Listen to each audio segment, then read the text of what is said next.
In this chapter, I will discuss the basic idea of the life cycle of earnings, consumption, saving, and wealth, to understand how job earnings relate to the ability of an individual or a household to spend and consume goods over the course of a lifetime. To do that, we have to start with some basic concepts of household income, where it comes from, how job earnings relate to overall household income, and then consider an individual or a household along the course of a lifetime, from a young age to retirement, to see how labor market earnings fit into that lifetime profile of earnings and consumption. This gives us ideas about the distribution of income and the distribution of wealth that will be important for us to understand the challenges for decent work for all. The starting point for us is the personal income of individuals or households in an economy. We receive income from a variety of sources. Part of the income that we receive comes from our work. It comes from our wages and salaries, or our earnings if we are self-employed, proprietor of our own business. But income also comes from other sources.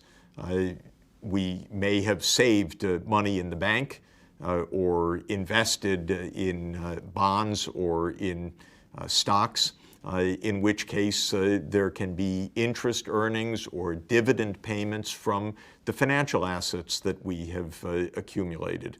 An individual or household may own property, a building that is rented out to tenants, or land which is rented out to farmers or to a factory for use, in which case income comes in the form of rents. Of course, we also receive income from government, transfer payments of various kinds. Perhaps families with young children receive family support payments from government. The elderly receive pension payments in the United States, Social Security payments. The disabled may receive income support directly from government. So public transfers, net of what households pay to government in the form of social payments and payroll taxes, is another form of net income for households.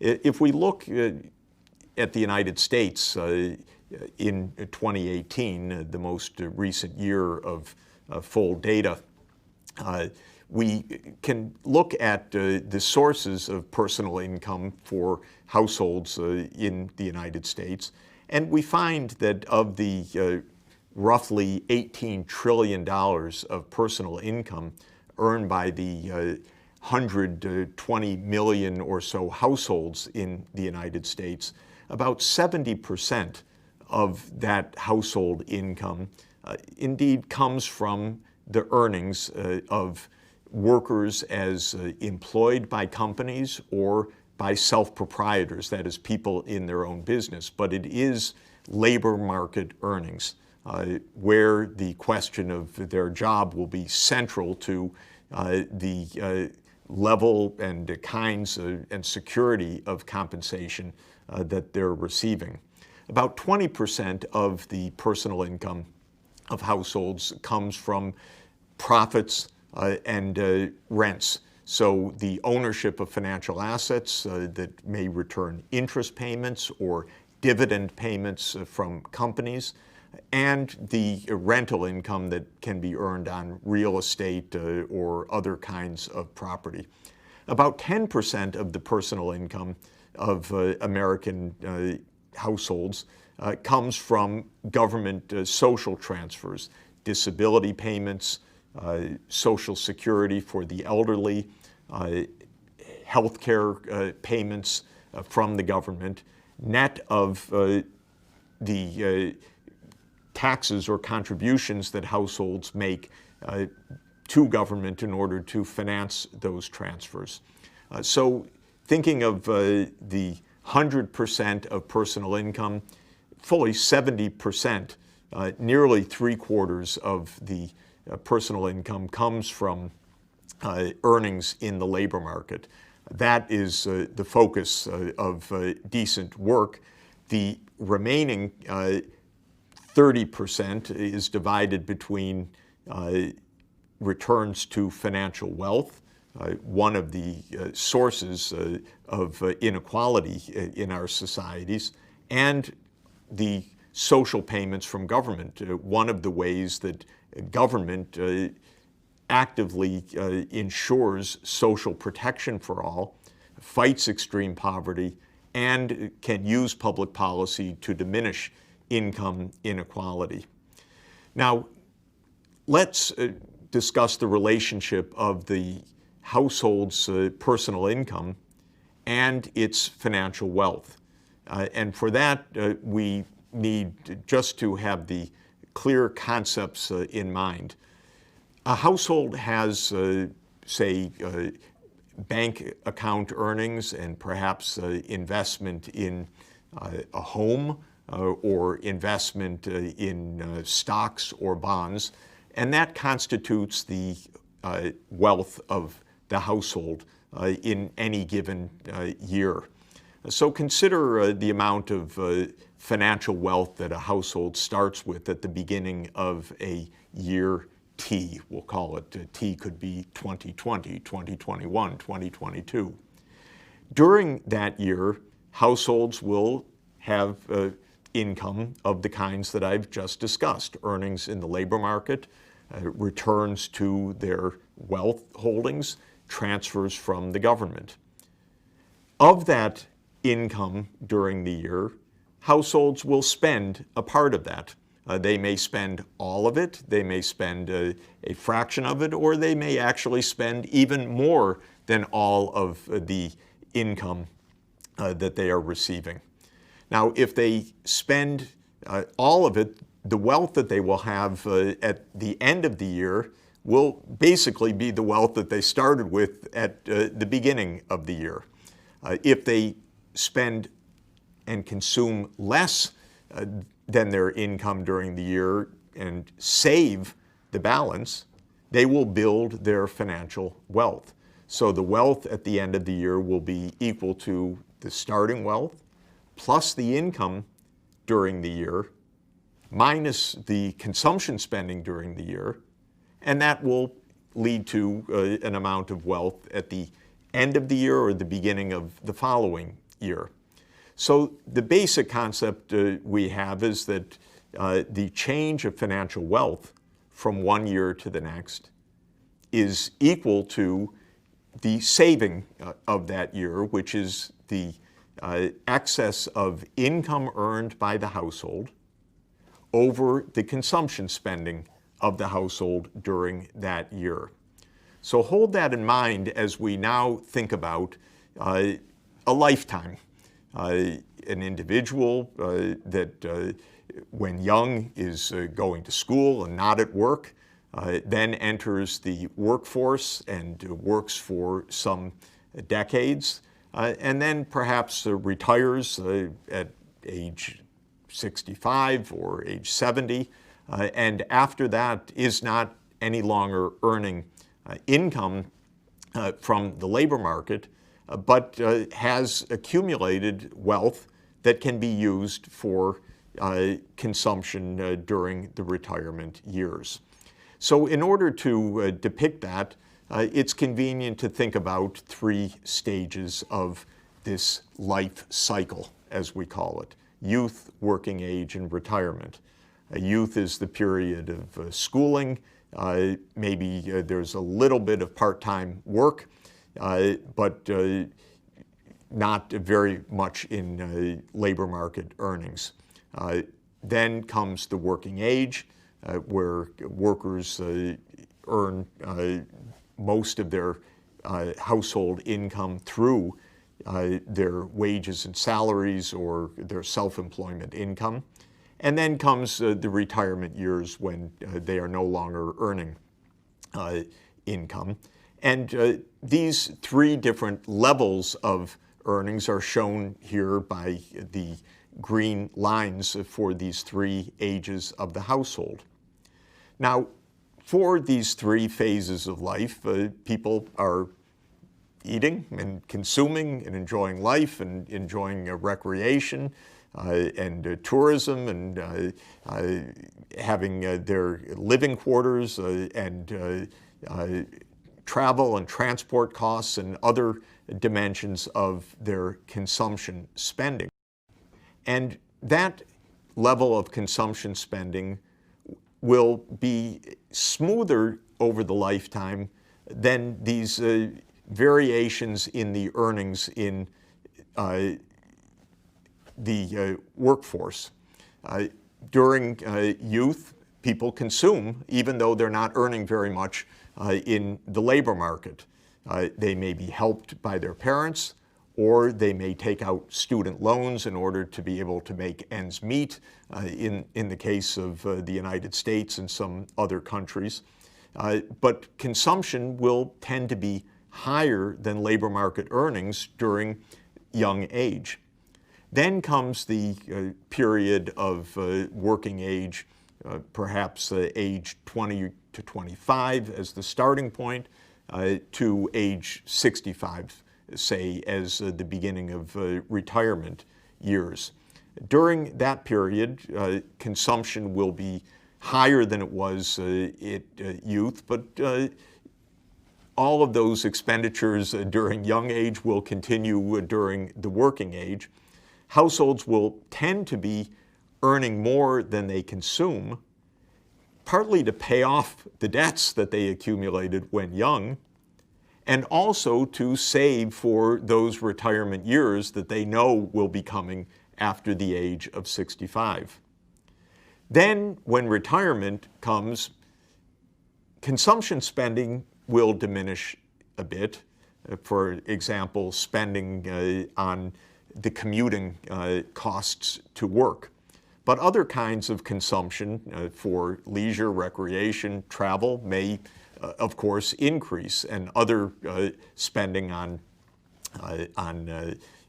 shelter and on food and other basic needs will continue. So during retirement, consumption levels will be higher systematically than the income earned in the workforce, which will be zero or near zero. This pattern is the basic life cycle pattern for most individuals in an economy. Therefore, there are two periods of life of dissaving, negative saving, consumption higher than income, the youth and the retirement years, and there is the period of positive saving of income greater than consumption levels during the working age. And that is illustrated in this picture showing the two different dimensions, the dissaving periods at young and old, and the net saving during the working age. This gives rise to a systematic pattern of wealth, and that pattern is shown in this picture. During young years, individuals or young households will tend to be going into debt unless helped by intergenerational transfers from parents who can afford to make such transfers. And so the young years are tough to get by and often involve the need to borrow to make ends meet. Then come the years of work, and the amount of wealth accumulates. if workers stay healthy, productive, able to have decent work, gainful employment, their wealth will continue to accumulate and reach a maximum at the point of retirement. If they have managed to earn and consume in a foresighted way that looks forward to the years of retirement, they will accumulate an amount of wealth that will then be drawn down over the following years, with earnings being zero, but the financial assets being available to continue consumption, and then wealth will diminish year by year during the retirement years. Of course, people don't know their lifespan. They will be precautionary. People will try to hold on to some financial savings, and therefore people who have some net worth tend to not spend it all down if they can avoid that in order to maintain a margin of security, and upon death therefore leave a bequest to children or to a surviving spouse or to others. The basic picture, though, is one in which the maximum wealth is reached in the later years, and that wealth provides the basis for consumption during retirement. This means that if we look at the financial assets or the net worth of households according to their age in a society, we should expect to find very low wealth or net worth for young households, and we should see the maximum wealth for households around the retirement age. Here are the data shown for the United States in recent estimates. And for each age group, two different measures of wealth are shown. First, the median household wealth.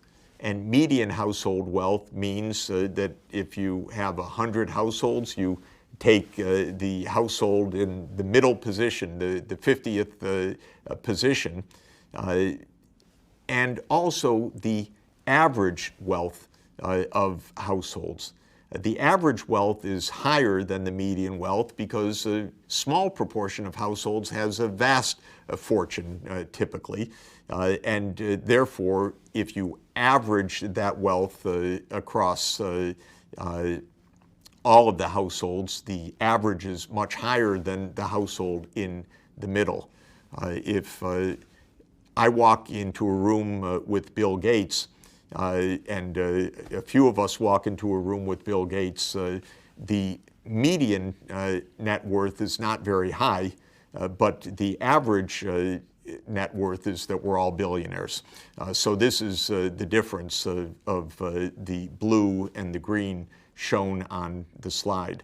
But what you can see for this distribution is the basic pattern that for the young-aged households that are shown at the top of this graph, there's very, very little net worth. Indeed, many will have negative net worth because they will have borrowed, for example, for student loans or to buy a car or to have a mortgage payment on property. Then over the years, as households are headed by older individuals, you see that both the median and the mean net worth rises, just as the life cycle theory says it should. Households of working age are building their net worth. And so the older the household, the higher the level of net worth, both median and mean, or overall average. You see that for the older households, the wealth does not drop down to near zero as it does in the stylized picture that I showed earlier, where the wealth is basically run down to zero at the end of life. Households don't spend all of their wealth in retirement. They are precautionary. They need to be careful. Nobody knows the end of life, and so the spending the wealth is maintained, and that's why you see that after a certain peak, wealth is achieved at the end of the work period. That amount of wealth diminishes slightly in the case of the mean household net worth, and doesn't really diminish in the case of the median household net worth. The bottom line here, though, is clear. Wealth in society is owned by the older households.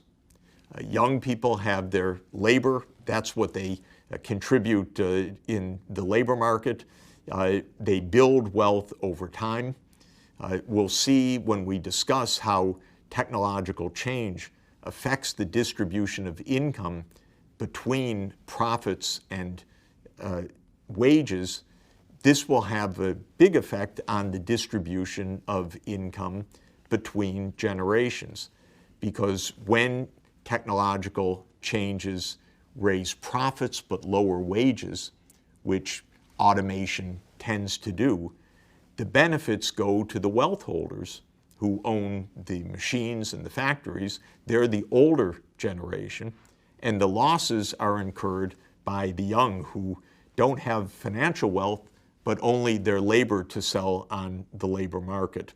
So this life cycle pattern is both important for understanding decent work over a lifespan, for understanding how households should allocate their income over a lifetime, and for how the distribution of income and technological change affects inequalities across generations in a society.